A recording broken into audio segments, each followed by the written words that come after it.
Constructing your life is about much more than just building a bank account. Each week, join real estate entrepreneur and mindset coach Austin Linney as he interviews guests who are constructing their dream lives and impacting the world around them on a daily basis. If you're an entrepreneur or wanting to start a business, or you just want to hear motivating stories of how others have overcome the odds, you are in the right place. And now for your host, Austin Linney. Hello. Guys, welcome back to Construct Your Life. This is Austin Linney here. I have the honor of having Francesca here. How are you doing today? I'm doing great. How are you? I'm doing good. So I told Francesca we're going to take it easy on her. We're only going to talk about all of her deepest, darkest secrets. We're gonna make sure that we really get her no, I'm just kidding. Get her uncomfortable. Remind me. I was looking before the interview and I don't remember who introduced us. Do you remember? I want to say Hendra. It was. Okay. I thought so. I just couldn't find the message. So I probably get an email or a DM a week, introducing me to, and so I just wanted to make sure I was correct. Love him. Love everything about them. Hendra and Mercy are great. They're great people. So yeah, we saw them when I was out on the West Coast recently. So what I like to do is let my guests kind of tell their story and we'll kind of go from there. So if you want to start your story wherever you want, we'll get going. Sure. So my story is the reason why I'm getting into multifamily is because I'm at a point in my career that I'm pretty much tapped out. And my husband as well. So I'm a teacher. I've been working for 22 years in teaching. I feel the pain. Yeah. I mean, I love what I do, but I mean, at the same time, it's just like, it's never enough, and my husband's at his point in his career as well. He's in heavy construction, that he's tapped out as well. And so we both have two children and that are college age. And so it's at that point, like, they talk about fixed income, right? And they say that you have a fixed income, like when you hit a certain age, which is when you're retirement. But I feel like I'm at a fixed income now. So, well, I 100% agree with that. But I think more to the point, and I'm sure we'll get into it deeper, but I think you're almost at a fixed, like, threshold for, I give a shit about this job, like, dude, right here, 20 years in hotels and hospitality. And I wanted to get out for the last 6. And I was so done when I was done. Like, I just realized it's 2 years. It'll be 2 years in a couple of weeks. And I was like, it feels like it's been 15 because I just ran. I took off. I was like, I can't. So there's, so how does that look when you have, he's working his job like crazy. You're working, you're being kids. Like, when you say getting into the real estate space, where did it start? What does that look like? Well, yeah, it started all back when we first got married. I was in I had my real estate license when I went to college. I got, and I was in the rental industry at that time. So I knew about real estate and I knew all the power of it, but it was just that I went to school to become a teacher. So I kind of put that to the side and I went into my career as a teacher. And it wasn't until 2002 when we bought our first home that when I went to the broker and I said, I'm looking for a house, because I knew it was about location. But it was also very high market. So when I went to the broker and said, hey, we're looking for a house, but we're looking for the ugly house on the block, because we want to be able to redo it and bring up the value. So they're like, you want the ugly house? I'm like, yeah, I want good bones, good property, but make it ugly. So sure enough, it's 2002. We pull up to the house and the house is like pink. The color is it's like reddish pink, right? It's like, it must have been faded. So, but it had great property. It was great bones. So we bought that house. We redid the house. It took about 5 years. We took it down to the studs. We redid it all. But in the meanwhile, we were, I get to the point where I get a little bit antsy. I get a little bored. So it's like, okay, what's the next thing we're going to do? And so there was other reasons why we did this, but we ended up buying a place in Florida. So it was more like for tax purposes, but at the same time, it was like we could enjoy it as well because our kids were little and we had somewhere to go. But that was back in 2006 when we bought a brand new place down there, and so it wasn't built yet, and so we didn't close until 2007. And so then we all know what happened in 2008, and Florida got hit pretty bad. So we kept it going, we used it. And then it came to a point where it was just like we weren't getting there as often. So we wanted to be able to rent it. And so we became accidental landlords. So we rented the condo, and it was just kind of paying for itself, but not really. Our interest rate was so high at the time because interest rates were like 6.5% that, and banks were not giving you a mortgage to refinance because a lot of people walked away from their condos. So it was, we went back to our home, which we bought right? It's all about buying right? So we bought our house right, and we were able to leverage it. So we cash out, refied our home. We bought the place in Florida with our home, and we were able to bring down the interest rate to 3.5%. So right there, that was a lever we could hit, right? Because in real estate, if you hit certain levers, and we learned that firsthand, that you can actually make it cash flow. So the property ended up cash flowing for us. So we saw the power of real estate right through our single family home to what a mortgage can do. So if you buy right and finance right, those are two levers.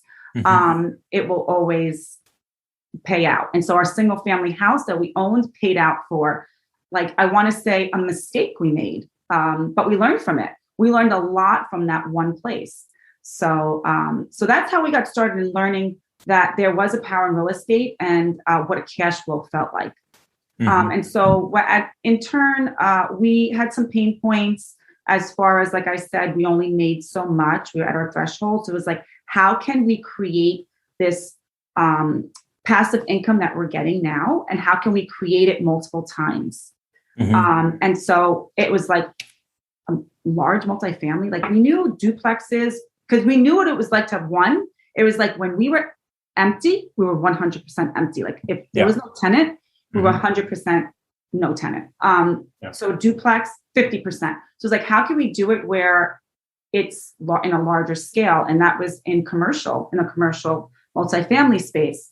So that was then learning that that's a business. I mean, we read a lot of books, we went on a lot of podcasts, and you're buying a business. And so you have to learn that business.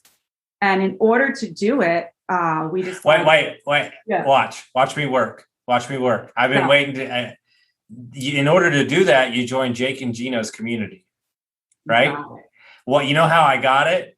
2 words you said earlier, because I've heard their group say it a million times, and I was like, that sounds like Jake, because I've been to events where their events, and Mike Travelli is my good friend. So, and Josh and Gino's the reason I'm not in the restaurant business anymore. Thank God. But you joined Jake and Gino's community, didn't you? That's right. You got it. You hit the nail on the head, because it's all about right. What do they teach? Buy right, manage right, finance right. Totally. It's the truth. If you hit all those levers, you're going to be good to go. So, so I agree with you. And I think this is an interesting concept that people don't understand. Even I had to learn it myself, is that I have a friend who lives in Sacramento, but they bought, I want to say like a 28 unit in Memphis or something like that. It doesn't matter. But they realized that if 14 units paid, they'd break even. And so it's like if 14 units pay and like the other 14 don't, it's okay. And like, that's such that's like an aha moment that changes your life, because, I've been in the Airbnb space for years, and we still do that for clients. Like that comes and goes. Like it's ever generated. But if you have a single family house and it sits vacant for a month, or an AC breaks, or you need a new roof, that's right. It's going to take a year to recoup. I mean, maybe longer, to be honest with you. Just me personally, I don't see the need in, like, we're getting in a new construction space. We're going to be building new construction. That's a whole nother concept. But I don't see, like, having 50 houses, to me, like single family houses, makes me want to like throw up. Like it doesn't, like that to me, it seems like headache city. Yeah, sure. It's not scalable. So like when you get into a larger multifamily, it's like it's the same footprint, right? Each apartment is the same footprint. So if you're buying multiple single family homes, the footprint's very different in each house. So, and you have so many roofs too, which is, that can get very costly. So that was the best fit for us, was to go into a larger type of space. But it was something that I never imagined I could do. I mean, I'm a teacher, right? I didn't think I could ever do something like that. But it's all about surrounding yourself with those that are doing it and learning from them and learning how they did it. And so we decided, how can we learn and not only just educate ourselves, but let's take action and learn it through doing. So we decided, let's try it on the LP side, which is a limited partner side. For those that don't know what LP is, it's a limited partner side. And so we tried it that way. And that's a great way to do it as well, where you can actually create passive income for yourself and not be the landlord. So we've done it that way. And we also just closed on a property at the beginning of March on the active side. So so we're diversified in 2 different areas. So we're happy to be on the passive to learn. And now we're really getting our feet wet and actually learning and getting our hands dirty on what it is to be on the active side as well. What advice would you give to anybody out there that's listening to this? That's I don't know. They work in pharmaceutical sales, or they're a teacher, or they're whatever they are. It doesn't matter. But they think that that's the only thing they have to do because I don't understand this and I don't do that. Like what advice would you give to them? Because obviously you've crossed that hurdle. Yeah, I mean, it's all about educating yourself. It's about surrounding yourself with the right people, right? They say we become the 5 people we surround ourselves with. So if you can surround yourself with those people that are doing it and learning from them. I mean, a lot of people, like if you're in the pharmaceutical and medical field, you may not have the time and you like real estate, you may not have the time to be a landlord, but you can invest passively. And that's another thing that I don't think is told to many of us, as far as whether you're a teacher, right? We're not taught that. We're taught retire for your pension, and we're taught retire with your 403B, which is like a 401k. So that's what we're taught. We're never taught you can actually create passive income through real estate. And there's ways to do that. So, but if there's advice, you can do it. It's just a matter of educating yourself, and it's a matter of wanting it. If that's what you want, if you want to either way out, or if you want a way to create more income without having to sacrifice more time, multifamily is definitely the way to go. I mean, I could work harder. I could, but, and I don't mind working harder, but I'm also giving up a lot in my life if I'm doing that. Right. So something has to give. So how can I make my money work harder for me than me work harder for my money? So, I'm not, I want to be very careful the way I say this, because I'm not trying to I'm not labeling you. I'm just merely I'm laughing, right? Because in my head, because you got to understand, I worked at hotels and bars for 20 years. So I've been around a million conversations of people, couples getting together, or friends getting together. And I know a lot of friends in the teaching space. We actually do some coaching in the teaching space to teach them real estate, stuff like that, which I love, especially in the hospitality. I just think it's funny to me that you've been a teacher for that long. And I would imagine that when you have lunch with your other fellow teachers, the conversation that you want to have, or that you might have, and what they're having, oh my God, you're investing in apartments? What is going on right now? Exactly. People don't understand how far it is from the typical what we're taught, that it can be learned and it can be done. And it's just about being available for the conversation is I think is the most important thing. 100%. And I also think you have to have a pain point too, to want to have to learn about something new, right? Because sometimes we get into our comfort zone and we're just comfortable there. And we're just, just going along the daily routine. But, sometimes I hear people saying, oh, it's Monday morning again. when is Friday? It's like, I don't want to feel like that every day. I don't want to, I want to look forward to every day, not just like, when is Friday? And those are conversations sometimes we're having, and it's like, there is another way. And it's a matter of educating yourself and learning that other way. If you have a pain point, you really want to, I think that's important. Yeah. No, I agree 100%. What was the first deal that you invested in the multifamily space? We became LPs on a multifamily in Pennsylvania. It's a 42 unit Class B plus, which is almost a Class A. It's a beautiful property, and it's giving 8% preferred return. So when I think about, if you have some cash sitting in the bank, it's like, what is it doing there? It was like, how can I help make that work for me? And I would think about stocks, because that's the way you thought, right? I would think about stocks. I would think about mutual funds.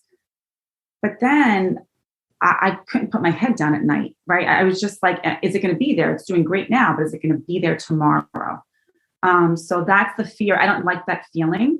So it was like, okay, let's try this. Let's try the LP position. And it's been great. So so we're getting 8% preferred return on it, and we're happy.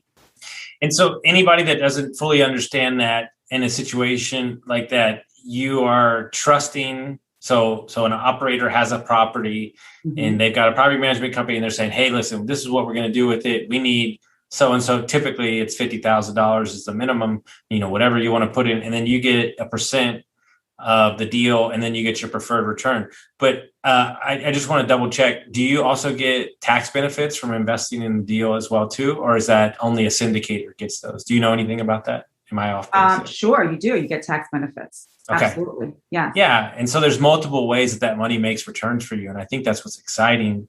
And I think, infinite banking, health insurance, overinflated health insurance. There's so many different ways. So what was the next deal that you did in the multifamily? Yeah. So the next deal we did with a JV, a joint venture with some partners back. It's down in North Carolina. This one is it's a 36 unit fractured condominium development that we acquired 32 of, which I just found out last night that we're purchasing 2 more. So we're going to have 34 of the 36. So what happened was, back in 2008, a builder was building the condominiums to sell, and he was only able to sell 4. So he stopped building because the crash happened, and rented them rest out that he couldn't sell. And then he continued to build the rest in 2015, started renting those out. And he wasn't a landlord, he was a builder. So he wanted out. So one of our partners found this. It's a beautiful property. They were all 2-bedroom, 2-bath, 1,100 square feet apartments. They're condos, but they're apartments now for us. And they were under rented because he wasn't a property owner. He was a property owner. He wasn't a landlord. So he just kept it status quo. So we got into this property, and it's doing well. Doing awesome. Well. And what is the long-term vision for you and your husband? As you said, like what do you see, like, if you had to cast out like the next 3 to 5 years, like what are y'all focused on? What do you want to get into? Stuff like that. Yeah. So we're still actively looking in the Southeast. Our vision, my vision, is to be able to subsidize my income within the next 5 years with passive income. So if I can do that, and hopefully maybe one day step away from, my career, whether it's in 5 or 8 years, whenever it takes me there, is what I'm looking to do, is to subsidize my income with passive real estate, hopefully within the next 5 years. But yeah. Yeah. I mean, personally, I think I could do that for you in 2, but that's okay. That's a whole nother conversation for another day. Right. Because I know you want to get out. And so like, I'm like, how can we make that happen like tomorrow? Like, it takes time. Hey, real estate takes time. Right. It agreed 100%. But you've put in your time. You deserve to travel and go hunt down real estate. it's one of those things where it's wild, right? I put on events, you travel around, you meet people at conferences, you meet people on podcasts, and the amount of people that I meet that the story starts, well, I never thought I'd be in real estate. That's like the tagline. And it's the reason this conversation matters, and the reason that it matters to even have this and share this with people, is that it can happen, and it can happen for everybody. And there's, look, you can do whatever asset class you want. We don't care, as long as you're creating, I've met people. I met a guy the other day that won Airbnb in the Smoky Mountains, and his wife left her job. And it's like, that's, what is that, a $350,000 house? Like, he was in the military, used a VA loan, like, boom, done. And so we're not saying that you have to go out and buy apartments. We're not saying that you have to be a wholesaler. We're not even saying you have to do Airbnb, but do something. Take some of what you make, right? And I'm sure you feel the same way I do. If I would have put away all the cash that I made when I was bartending and bar managing, I'd be retired already. if I would have put some of that money in. So, it's important that people understand that. And that's why I think a community, and I'll champion them all day long. I'm very aggressive about how I feel about the Jake and Gino community, because they're the most amazing humans ever, anybody I've ever talked to, and they attract the most amazing humans ever. And just talk about, your time in that. And let's be honest, like, an investment like that is not something that is cheap. So it takes a commitment, but I would imagine that what you've got out of it is 30 times. Oh, 100%. I mean, I was just on a podcast with Gino and Julia, and they even do like couples coaching. So it's like it's not even just real estate, right? It's also about your mindset, your relationships. So it's like everything. And it's just like, it's business is one thing, but your mind is another, like the way your relationships are at home. And it's just amazing. Yeah. So it definitely paid off. I've met the most amazing people and networked with the greatest people too. So we met our partners through it. So it's not something you could do alone, put it that way. It's something that, everyone has a strength. It's about finding those that have that certain strength that you're lacking. So it's definitely a place you could find that is in Jake and Gino for sure. No, I love that. And so, I love that aspect, because I don't know if you know this about me, but I'm a mindset coach. So it's probably all I talk about, really. The real estate stuff it's whatever. Yeah. It's easy. Yeah. It's easy. We'll figure it out. Let's just go buy buildings and figure it out. What have you learned just being around that community that they don't, which I think is a crime, and that's why I'm going to fix it in the middle school and high school is one of my focuses, to teach kids. And you don't know a lot about me, but I was a drug addict, and I was homeless, and I was alcoholic for 20 years.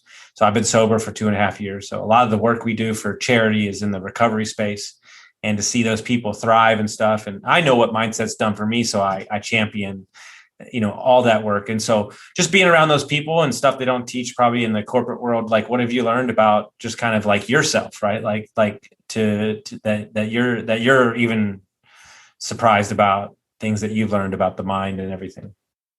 Yeah. I mean, it's all about having a growth mindset. And I mean, things that I've accomplished, like I never thought I could accomplish certain things and be where I am today. So like, I mean, just thinking, I don't know. I can't even like put it into words. Like it's like having that, like saying, you say to yourself, for example, I am not good. I can't go into multifamily. Like that is like confusing to me. I can't do it. That's just not for me.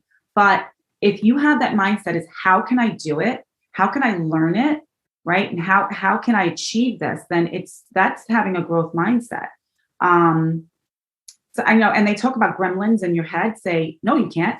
And you're like, well, I can, but like, no, you really can't. You're only a teacher. You only know this. And it's like, if you could get past that and get rid of those and just put your horse blinders on and say, yes, I can. And the amazing part about being part of a community like Jake and Gino is that we hold each other accountable. Mm-hmm. So I am learning from so many amazing people in there, and they push me to be better. It's like, okay, I feel like I have to keep up with them. You're doing that. I can do that too. I have to like keep up. So it's like almost like kind of like a competition, but not really, but it's just basically pushing each other. So I totally agree that, you have to have that mindset where you can achieve whatever you put your mind to. You really can. It's just a matter of staying the course and blocking out the noise, because there's plenty of noise out there. Plenty of people coming to you saying, no, you can't, how could you do this? Be careful, all this stuff. Right. But it's like, if you could block that out and stay focused, it's, game over. You can accomplish anything. I couldn't agree more. So if people want to follow this journey, they're going to be at 200 units, by July. I'm not even worried about it. So if they want to follow your journey, how would they do that? Yeah, they could follow me on LinkedIn at Francesca Apostolou. They can follow me on Facebook. It's Jim and Francesca Apostolou. And where else? And they can email me if they'd like, Francesca at Niveau, Niveau, properties.com. I love it. Guys, if you like this episode, make sure you send it out to your friends, and we'll see you next time. Thank you.